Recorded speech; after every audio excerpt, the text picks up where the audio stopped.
स्वागत है आप लोगों का इस वीडियो में। ये भी पुराने क्वेश्चन जैसा ही है।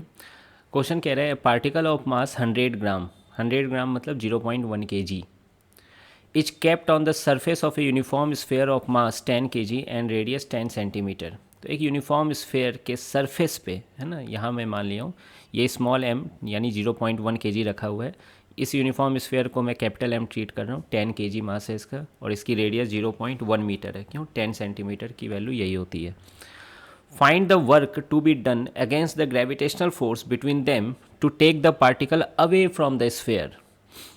अब देखिए ये पार्टिकल क्या है, अट्रैक्टिव वे में यहाँ पर कनेक्टेड है। क्यों? ये इस पर ग्रेविटेशनल फोर्स लगा रही है, अट्रैक्टिव इन नेचर है वो। अब इसको यहाँ से दूर ले जाना है। अब क्वेश्चन है कितना दूर ले जाना है, तो ये अवे का यहाँ तात्पर्य है इन्फिनिटी, मतलब ग्रेविटेशनल प्रभाव से दूर, है ना, जिसको हम लोग इन्फिनिटी ट्रीट करते हैं, है ना, बहुत दूर। तो इसको ले जाना है तो कितना हमें वर्क करना होगा, हमें वर्क करना होगा। क्यों? खुद से थोड़ी चला जा रहा है ये, है ना, खुद से तो ये पास ही आना चाह रहा है। ठीक है, तो हमें वर्क करना होगा, यानी एक्सटर्नल वर्क डन पूछा गया है। अच्छा, अगर एक्सटर्नल वर्क डन पूछा गया है तो जैसे पिछले क्वेश्चन में हुआ था ना, external work done delta U के बराबर आती है, यानी you final minus you initial आती है। ठीक है, तो देखिए इनिशियली यहाँ पे है तो मैं इस सिस्टम का पोटेंशियल एनर्जी लिख देता हूँ इस पॉइंट पर। तो यू इनिशियल क्या है?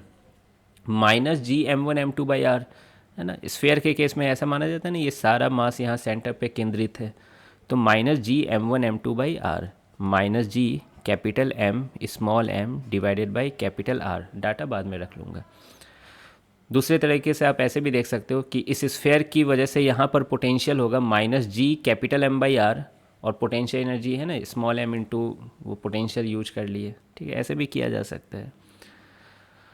ठीक है, यहाँ का पोटेंशियल लिख लिए और इन्फिनिटी पे पोटेंशियल क्या है? जीरो है, तो वर्क डन डेल्टा यू होता है। डेल्टा यू क्या होता है? क्यू इंटू, सॉरी क्यू मैं बोल रहा हूँ, मास इंटू डेल्टा वी। ठीक है, तो वैसे भी कर सकते हो, बहुत तरीके हैं इसको, है ना, करने का। तो ये यू इनिशियल भी आपको समझ में आ रहा होगा। यू फाइनल क्या होगा? यू फाइनल का मतलब ये मास एम अब इन्फिनिटी पे चला गया, तो यही फॉर्मूला जब लगाओगे तो स्मॉल आर इन्फिनिटी हो चुकी है, तो ये वैल्यू क्या हो जाएगी? जीरो, है ना। तो अब यही वैल्यू यहाँ पर पुट कर लीजिए, zero minus minus G capital M small m/r, ये माइनस माइनस प्लस हो गया। अब वक्त आ गया वैल्यू रखने का।